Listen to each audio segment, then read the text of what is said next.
Welcome to Calm Down with James Ead. I'm James Ead, coming to you from Edge Studio in San Francisco. And San Francisco, like many cities, has taken a big hit since the COVID pandemic, but it's coming back. And if you haven't been here in a while, come on down and visit. But what's Calm Down? Calm Down's a show that we're all kind of uptight these days. Some of us are uptight way too much, way too often. And how do we calm down? We're not really taught how to do this in school. We're kind of not taught how to do this at home.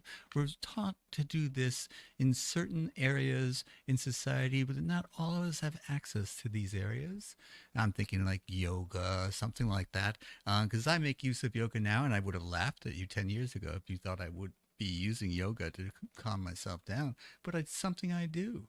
Now, I'm doing this mostly to be of service to humanity, but I also have an ulterior motive. I want you to buy this book. This book is called Freedom by James Ead. I'm James Ead. And the book is about my struggles with addiction and my work for recovery from addiction. And one of the things that addicts cannot afford to do is to get upset. For example, right now, Rudy Giuliani just was lost his law license in New York because of misstatements of fact that he told about the 2020 elections. But Donald Trump said the same things, and he's not suffering any consequences from it. And the Supreme Court just passed a motion that says maybe he won't be held accountable. Maybe he's immune. Like, is an official act of the president to lie about the past elections? I don't think so, but maybe they're going to make that case in the court of law. And, I can talk about this, get myself all riled up, but it won't serve me. It won't serve my purpose, which is to stay sober, clean and sober, so that I do not bend my knee to the tyrant of addiction again. Because when I did, I lost my power of choice. I've regained my power of choice. I'm no longer suffering at the whims and the urges and compulsions of something else. And I can calm myself down even when I get agitated, and not a day goes by where I don't get agitated. I get anxious or agitated no matter how much good work I do. And I can calm myself down. What's the thing that I use the most? It's the deep breathing exercises that I were taught.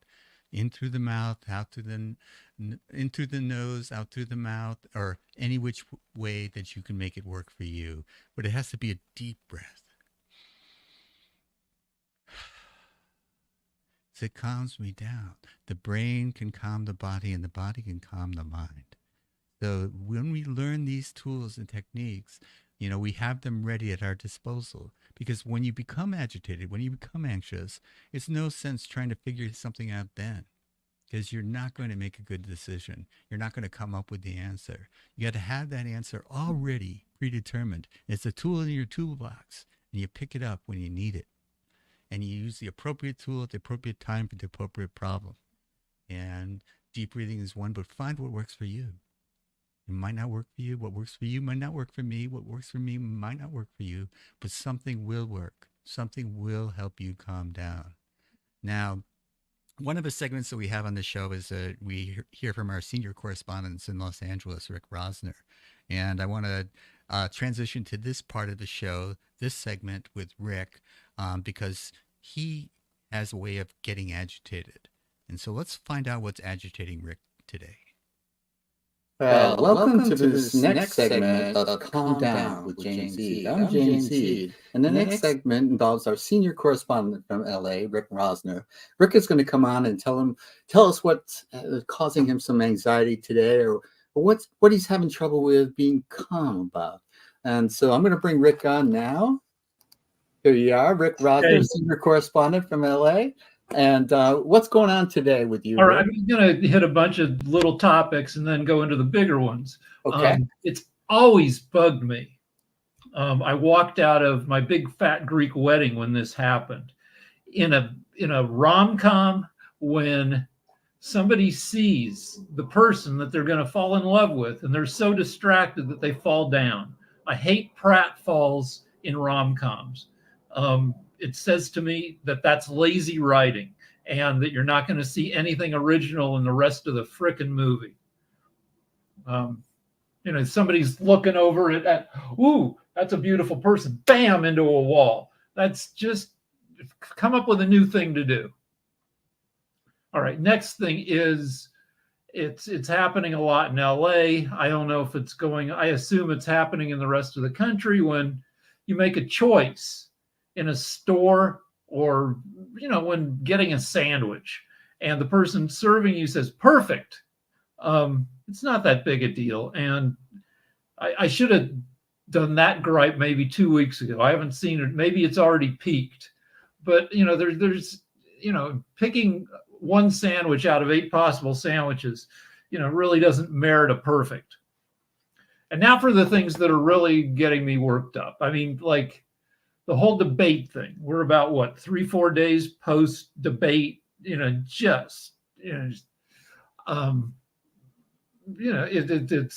it's more than worked up. It's like one of those times in your life when you get irrevocable bad news, and you have to reconsider your whole frickin' life. But 2 aspects of it I can single out to get really worked up about. So I looked at all the fact-checking articles, 6 of them, and plus people on TV after the debate. Of course, it was bullshit that there was 0 fact-checking during the debate. But I guess Trump wouldn't have agreed to do it if there had been any fact-checking in the debate. But then maybe Biden's advisors don't let him do a debate like that. In any case, according to most fact-checking counts, Trump told about a lie a minute, 30 plus lies and misrepresentations in 38 minutes of talking. About more than 3 times as many misrepresentations as Biden did. And, all the reporting was immediately after the debate was people freaking out about Biden looking a little loopy versus Trump, just the reporting on the lying it came later. But what is a problem, the thing that gets me worked up is, and I've seen journalists say that Brian Seltzer, I don't know, said that the press doesn't cover Trump's lying anymore because it's not news. And, everybody knows he lies with every sentence and that his base is okay with it. So that's bad that the media aren't covering Trump's lies. It just, I did what? Now I'm sounding a little like Biden. I'm getting super flustered, but you got to keep reporting on Trump's lies. And 40% of people, if that's what you consider his base, are okay with whatever he says. But that leaves 60% of Americans who need to be made aware that the guy just lies all the frickin' time. All right, so that's one half of this thing. One more thing is I'm going to get you back to yourself. Okay, the Dunning-Kruger strategy. Dunning-Kruger, as a lot of people who look at Twitter know, is when people are too dumb to know they're dumb. Smart people generally know they're smart. Medium people generally know they're medium. But there gets to be a point as you work your way to dumb land that some dumb people don't realize they're dumb. They think they're smart because they're too dumb to realize they're not.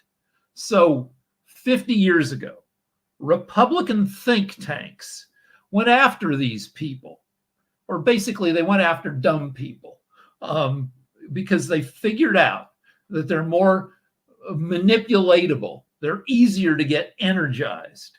And the modern Republican Party, with a concentrated Yahoo demographic, is the result of 50 years of that strategy. The Republicans have painted themselves into a dumb corner.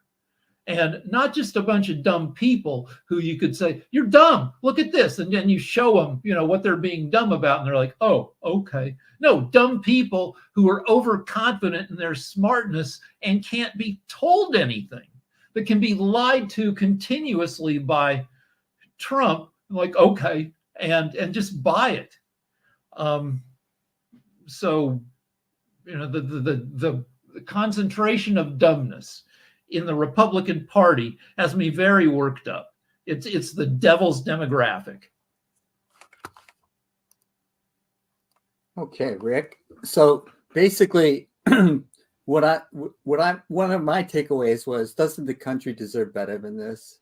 Somebody who's obviously was a good man, who may have his best days were yesterday's and not tomorrow's, and a lousy human being who will lie to you and manipulate you, and is 34 counts of felonies against him, and more court cases pending. Yeah, except a lot of those court cases got scuttled, or at least a lot of the charges potentially got scuttled by the Supreme Court ruling today. And Trump appointed 1/3 of that Supreme Court. Yeah, Americans are losing confidence in the court as well. The Roe v. Wade decision was to start down a path of decisions that are questionable. But even this decision, which it hits his immunity, it's only in the acts that were official acts. And so, but he is going to say that everything he did is an official act, when obviously that was not the case. Interfering with the peaceful transfer of power is not an official act of the presidency. So, there has to be at some point where we stop being stupid and stop buying into the obvious lies and falsehoods that are being forced upon the American public, left, right, and sideways.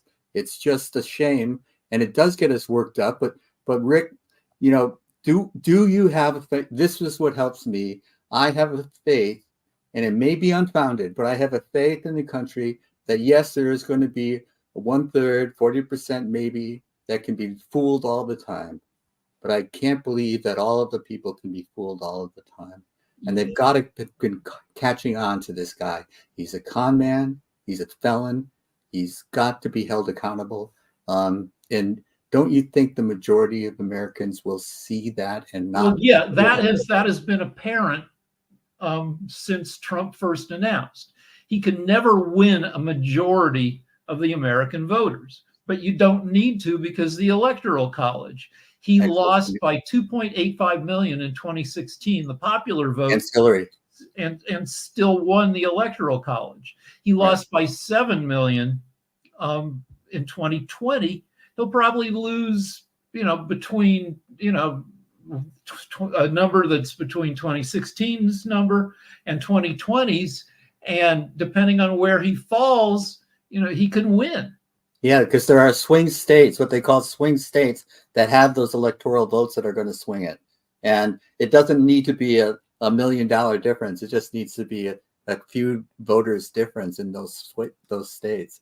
And he could possibly swing some of those states over, especially if people don't vote. Yeah, so here's, where I'm still a little hopeful. There are 18 weeks to go until the election. Right. And Biden can show that the debate night was a glitch, that, his people say he had a cold. And, his voice is I don't get that like that when I get a cold, but I'm not 81 either. And did they give him cold medication?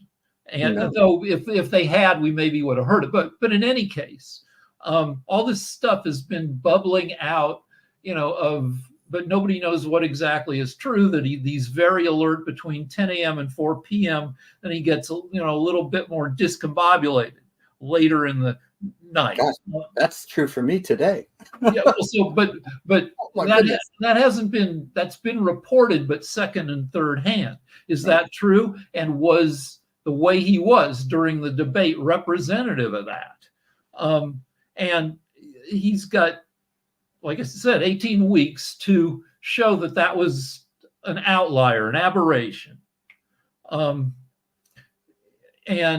also, I think there needs to be I'm looking forward to a shakeup of his campaign team, because they let him step into, they took a roll of the dice that was really ill-advised. No fact checking. If they knew that that he's less able to express himself at night, they agreed to a 9 p.m. time. Right. And some other stuff like Obama's campaign team was brilliant. They got him elected twice, a relative unknown. Why aren't people like that on Biden's team? And why isn't the messaging more aggressive? Now, it might be that since we have 18 weeks to go, that they're keeping their powder dry and saving their big spends and their big messages for closer until the election. It could be. But I'm hopeful about that. Right. And, in order for us to calm ourselves when we see something like that, because I was very depressed that night. Well, I thought I was punching furniture. I was punching. And my wife said, no, you were punching yourself. Okay. You said, knock on wood. Yeah, no, it was like, bam, bam, bam, bam. Oh my goodness, it was awful. But the other thing is Obama's first debate was awful too, but he recovered from that. So there may be a second chance. Trump may not allow it because he got what he wanted out of that one. Right. But, if Trump's smart, he won't agree to the second debate because right. he couldn't possibly do better. But Trump's not smart, so. Yeah. It's a Hobson's choice for the American people, but obviously I would go with the decency. And I still think that the country is defined more by decency than it is by the hatred and open disdain for people that are unlike themselves that Trump manifests and encourages in his followers. But it's not just decency. Biden was first came to the Senate in 1973. He's got 48 years of experience holding national level elected office. He headed the Senate Foreign Relations Committee. He's been to Israel 11 times, more than any other president. Now, he's not the absolute smartest president ever. That might have been, Teddy Roosevelt, who wrote 50 books. It might be Jimmy Carter, who is a nuclear engineer. But he's not an idiot, and his 50 years of experience doing this counts for something. So he tried to mention in the debate that in surveys of presidential scholars, there have been 5 of Trump. The highest Trump ever placed was 4th worst president in history. He also placed 3rd worst, 2nd worst, and twice he was ranked absolute worst. Biden came in at 19th best and 14th best. And he's gotten stuff done even in a terrible political environment. Right. Yes, I couldn't agree more, Rick. So we're going to try to calm ourselves down because we can get worked up talking about this and we don't know what the outcome is. The outcome still could be good for the country. And like we can get worked up about Project 2025, which is the 900-page platform from the Heritage Foundation that is going to be Trump's blueprint that contains craziness. Like the craziest thing is they want to return sex to its serious procreative purpose. That you shouldn't be under the Heritage Foundation, no sex unless somebody can get pregnant. Right. It's not for purposes of enjoyment. It could lead to dancing. But even if it's a disaster and Trump gets the White House and the Republicans get the House and the Senate, they will not get a 60-member majority in the Senate. And that's enough to stop, not all of the nonsense, but quite a bit of it. So the country will survive is what we're going to leave on.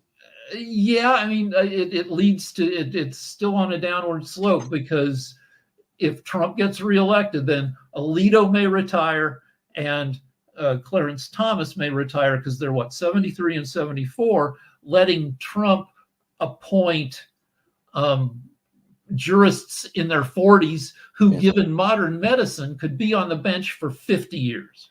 Yeah, and one of the worst presidents in our history will have appointed 5 Supreme Court members in that case. That, which is, crazy town.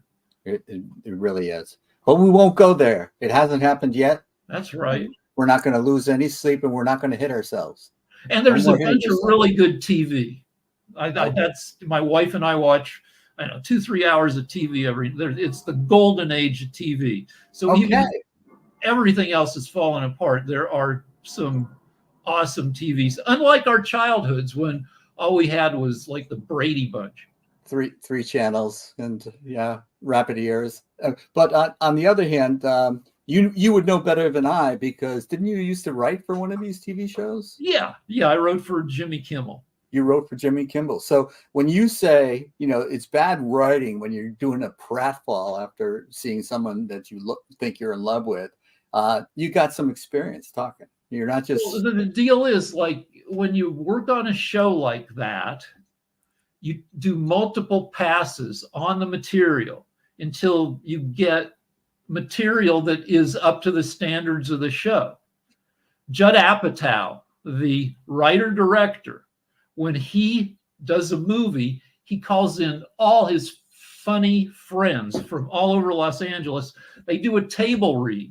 They read through the script, and all his, incredibly talented friends throw out jokes for every moment in the script. And somebody is writing or recording it or writing it down. So you've got, 8, 10, 12 possible jokes for every moment in the script. Yeah.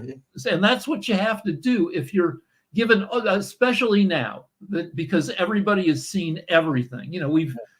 Everybody's seen 10,000 hours of TV. So if you throw in a cliche, people are going to...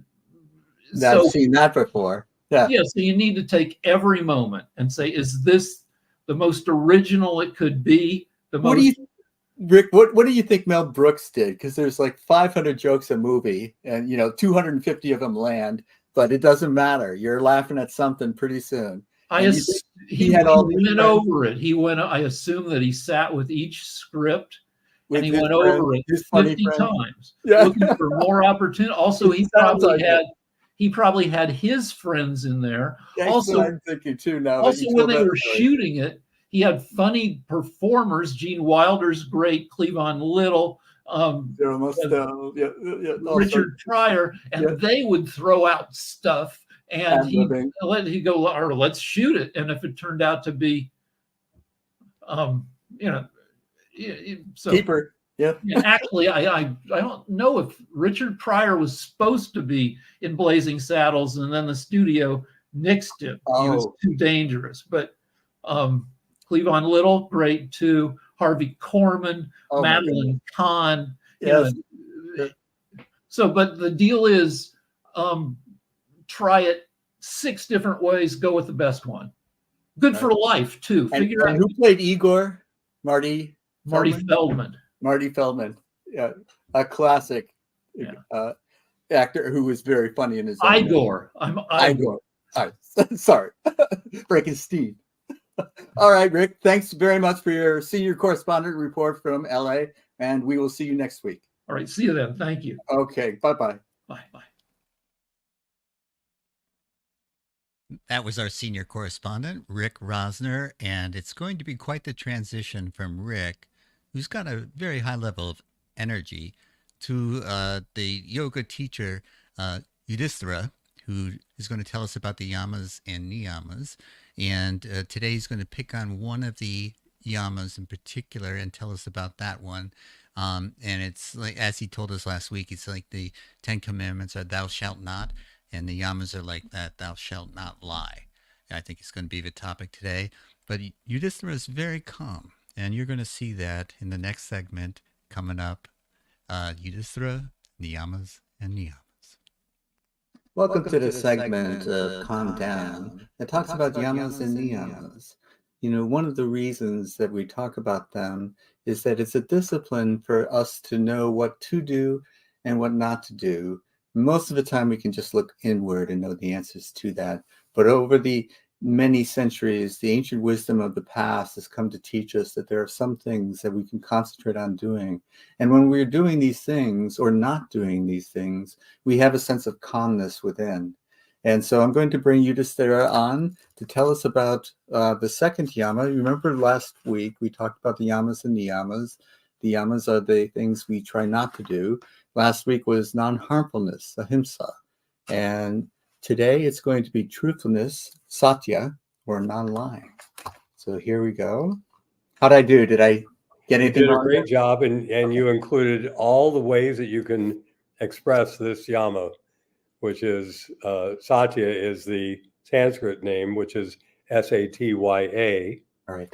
And yet that doesn't have a lot of meaning for most people. It hasn't made the way into the common vernacular the way that ahimsa has for a lot of people. But it's often expressed as non-lying. And in a positive way, it's of course becomes truthfulness. So you covered it beautifully, and I just covered it again. Okay. So, there we go. So I am going to let you go and take All right, it away beautiful. from here. Hello, friends. It's an interesting phenomenon that even though I don't see anybody who's watching the show, I don't get any feedback from it, I nonetheless begin to get a sense of being comfortable and having a sense of a relationship with people, whoever it is who's watching this. And as Jim introduced the topic today, it's the second. And when we say second, it means simply that it's usually the second one that's listed in the order of the yamas. They don't actually fall in any particular order. You can start with any one of them, but you have to start somewhere. And so we usually begin with ahimsa, as we did last week, or non-harming. And then here we are talking about truthfulness. And all of these yamas and niyamas, the yamas and niyamas, will have a level of practice to them, which is important to understand because of the fact that they apply at every level. And that is to say that they apply in the actual world. I'll share with you a little bit about my personal journey with non-lying.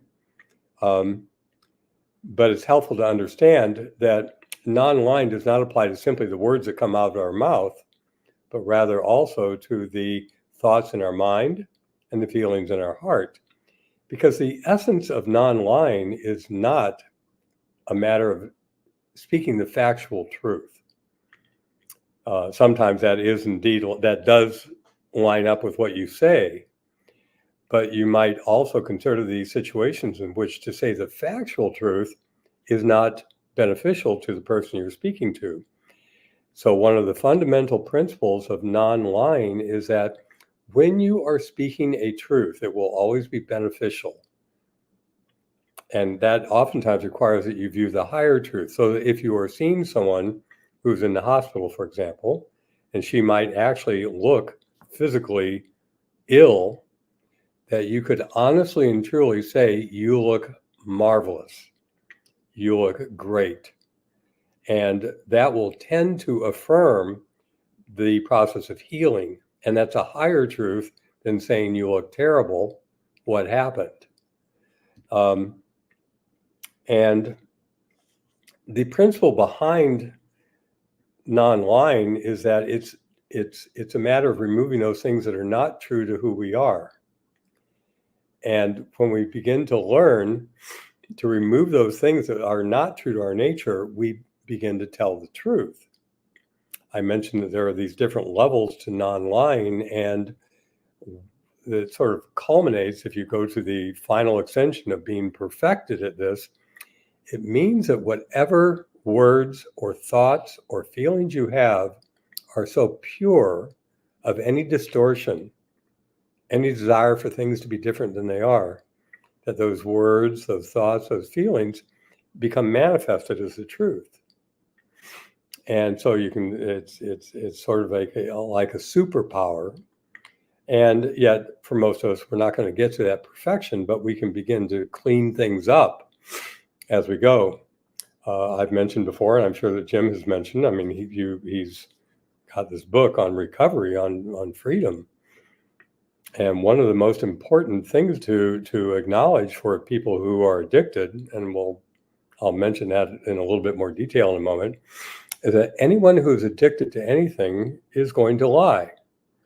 And that may sound harsh, but at a very material level, it means that if someone is a drug addict, that person will find a way to justify stealing money out of a parent's purse or wallet, or stealing things from their childhood home in order to continue their delusion about how they want the world to be, which is that they want the world to conform to their addiction. And it may seem like that's an obvious example, but anyone who's addicted to anything ends up lying. It's just a matter of the nature of the lie and the nature of the delusion. When someone is truly focused on the material world, this comes up a lot these days because there's so much turmoil in our world around us, that it's so easy to begin to create an idea in our head that the situation should be different than it is. That if this person gets elected, everything's going to be fine. If this person gets elected, everything's going to fall apart. And, it doesn't matter which end of the spectrum you're on, the delusion remains the same. And so that is an addiction to a material reality, that the idea that if I can just arrange things to be the way I want them to be, if I can just get this person to act the way I think she or he should act, then it's going to end up being just the way I want it to be, and then I'll be happy. So Satya, or non-lying, is really not about that. It's about removing the things that are not true to our nature. And so as we begin to remove those delusions, those addictions, whether it's to a substance or whether it's to the material world, whether it's to social media or whether it's to alcohol or drugs, remove the delusion, and we begin to immediately become more true to who we are, to our natural selves. And I'll give you a personal example, and it ties into addiction, because for many years in a much earlier phase of my life, I was using drugs and alcohol continuously for many years. And, the number of drugs I was using were predictable. There was things like marijuana or alcohol to sort of calm me down. And there were things like cocaine and methamphetamines to sort of give me energy. And it was always this attempt to sort of make things balance out, and never worked, of course. But I had a period of time in which the week in my life went by, and it took me about a week to realize that I had not used any of those substances. They were around and I had not used them. And it caught me off guard, because I realized that what had changed was the desire to use them. And I have never since touched any of those things in terms of any recreational use. It doesn't bother me to be around alcohol. I don't choose to, usually, if I have a choice. And I certainly don't spend my time around people using drugs. But I had this period of time in which it was almost a sense of divine grace. This is not a show or a conversation about karma and reincarnation. I account what happened for me to be an act of divine grace, and that my particular karma, that the need to play out that role of an addict was done. And when it came time to, at the end of that week, and for a number of weeks after that, I began to self-reflect. I began to look at what I'd been doing.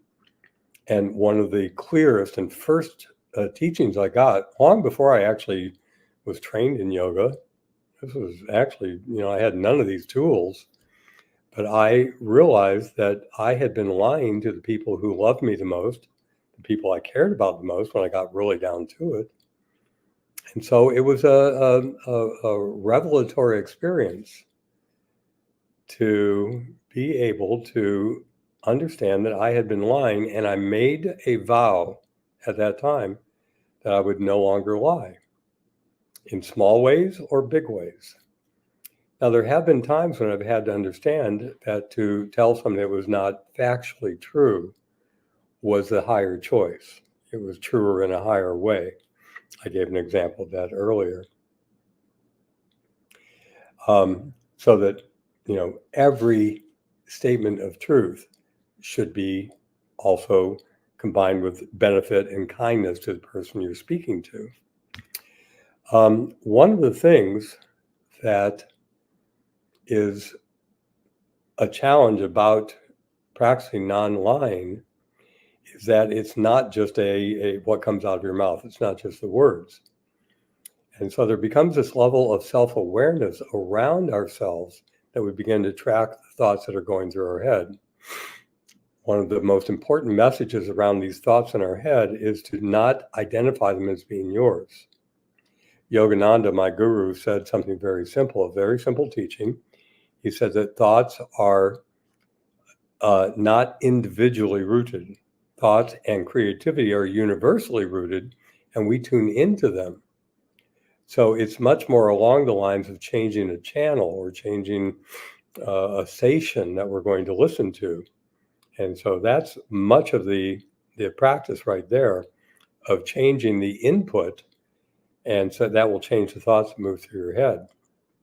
That goes way beyond what we're going to talk about for the rest of this time. And we are nearing the end.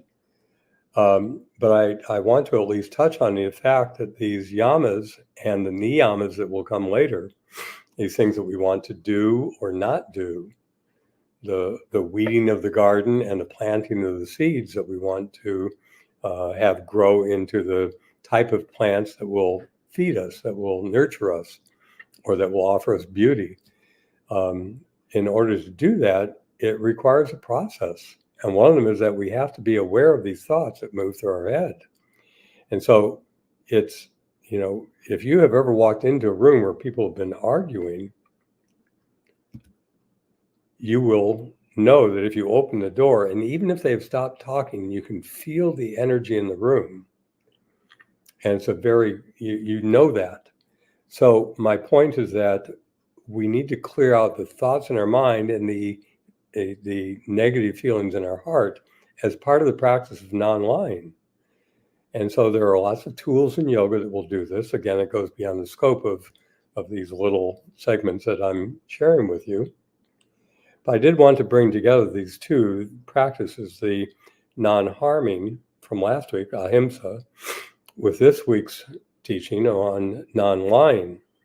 And I've already referred to it a little bit, but again, I want to wrap it up and bring it together at that point and say that before something comes out of your mouth, it's a good idea to pause. There's a simple technique, and I might have mentioned this already. I don't know. I may mention it again, but it is that there's a technique to changing your behavior in the world and being able to practice these yamas and niyamas successfully. And it's a 4-part process: stop, breathe, reflect, and choose. To stop means that you literally stop talking. And if you're able to, if you have the control, stop thinking those thoughts. Breathe, and that means literally to stop and begin to breathe and be conscious of your breath. Because what happens when we do that is, and there's neurological changes that take place when we do that as well. But when we begin to calm down, then we can reflect with clarity and choose what we want to say. The challenge for us is that oftentimes we tend to go through that process too quickly. You might have had the experience of sometime having a conflict, not knowing what you should have said, maybe saying the wrong thing. Later on, after hours have passed, or at night when you wake up in the middle of the night, you suddenly know clearly what your response should have been. That's a time to actually choose what you want to say, how you want to reply.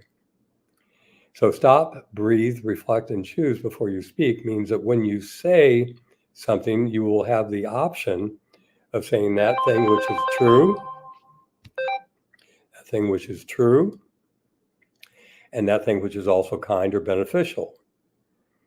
And it takes work, but it is work that is worthwhile, and it's worthwhile not only to you, to the one who's practicing, but also to all the people around you as well. So that is the way in which we practice non-lying. We might begin in literal ways, but we then begin to take it into subtler realms, and it works its way from the voice or the words that we speak to the thoughts in our mind to the feelings in our heart. And the end result is that we feel clear and more in our true nature. So going back to the very beginning of Patanjali's Yoga Sutras, this was Sutra number 3. I mentioned this, I think, in our first class. Then the seer, that's you and me, not the bodies we're in, but who we are, abides in his or her own true nature. That's what the yamas do, and including this yama of satya or non-lying. So I think that'll finish it up for today.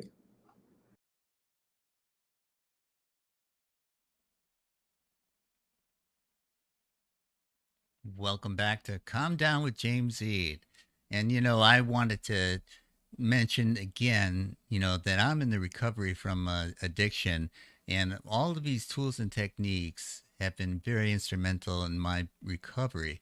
It's been able to calm me down when I used to face anxiety and agitation, and I had no way of knowing how to deal with it except by ingesting foreign substances. Well, that stopped working for me.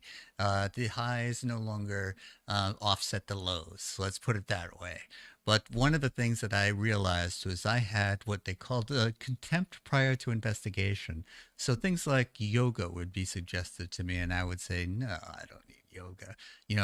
Pilates would be good for me too, but I don't do Pilates. Come on. But yoga is so much more than just stretching your body, just helping your flexibility.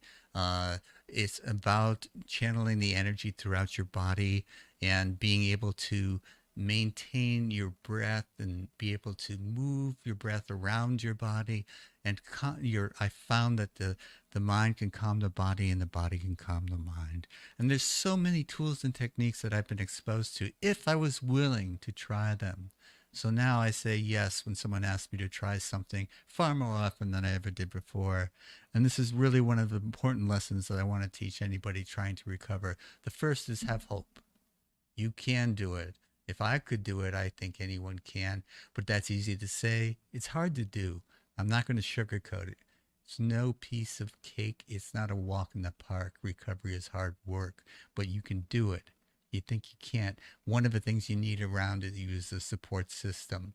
So whether it's your community that you find in a yoga studio, in a temple, in a church, in a mosque, wherever you find it, hang on to it. The community is essential for recovery.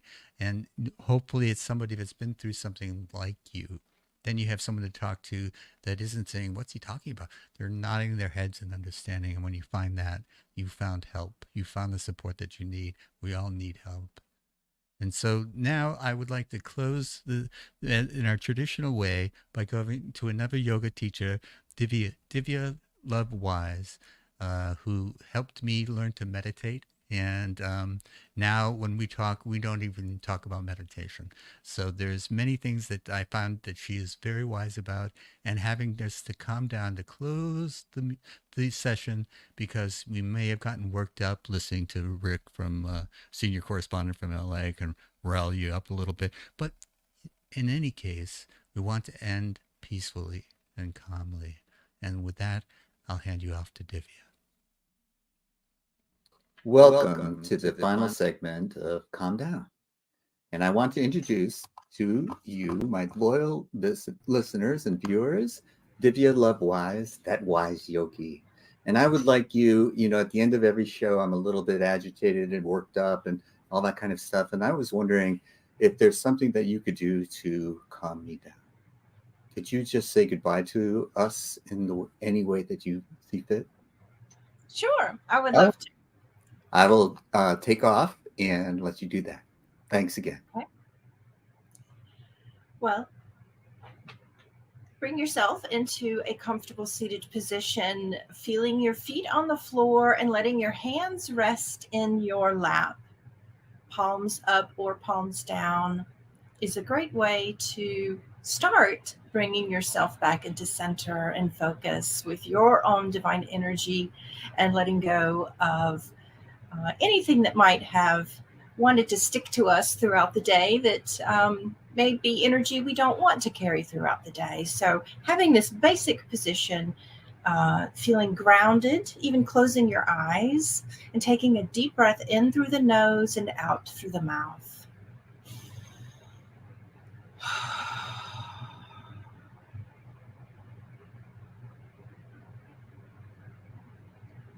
And one of the ways we can bring ourselves back to center is observing with our senses what we can feel, the temperature of the air in the room, observing any sounds that you hear.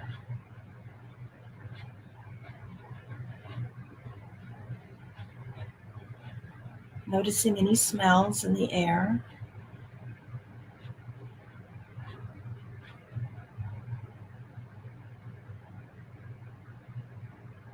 And then bring your awareness to your breath.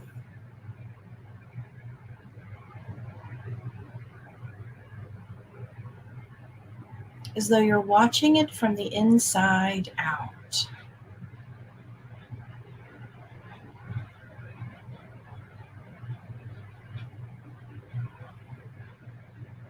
Watching the inhale wash into the body. And watching the exhale wash out of the body. Just like the waves of the ocean as they wash onto the shore.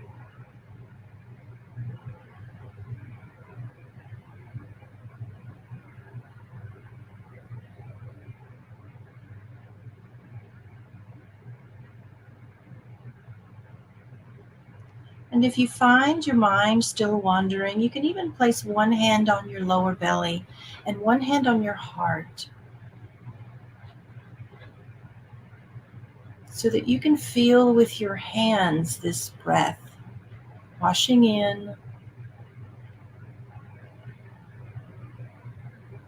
and washing out.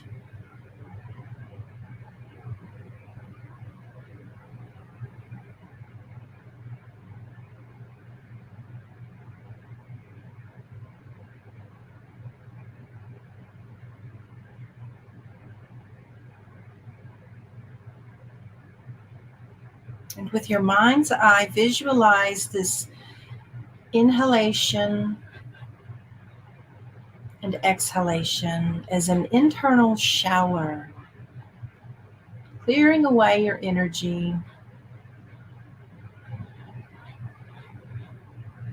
so that it's refreshed,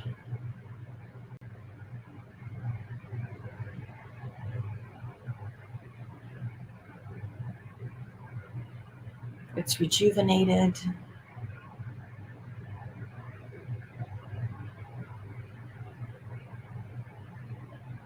and it's restored.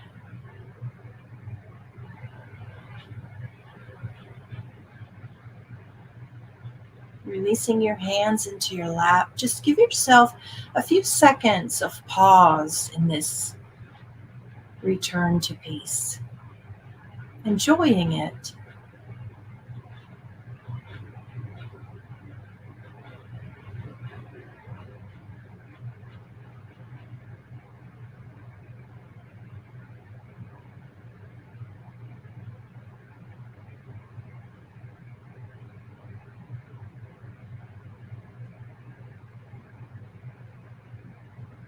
When you are ready, you can open your eyes, wiggling your fingers and your toes, feeling grounded in your body, grounded in the best part of yourself, and you can go out into the world and carry that best part in the forefront of your mind and your heart.